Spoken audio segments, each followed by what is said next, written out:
marami kasing vlogger na nagtuturo ng mali. Dapat hindi tayo dapat nagko-comment doon o ano yung mga binebenta natin kasi hindi ka na mapapansin nun dahil hindi naman talaga nila bibilin eh. Ang bibili lang noon yung mga kasamahan nila, yung mga kasagwat nila. Yun lang ang bibili nun. Wala, bibili ng 10,000. Pagkabigay ng 10,000, after ng video, babalik yung pera. Sila lang din naglolokohan. Yung inaalo lang naman natin dito guys, yung tamang presyo, hindi tayo nang loloko. Saka yung syempre, yun nga, masyadong hindi makatotohanan yung kagaya ng yung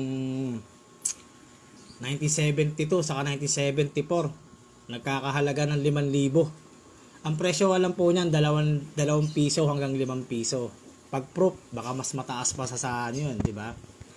So magtanong-tanong po tayo, mag-research po tayo.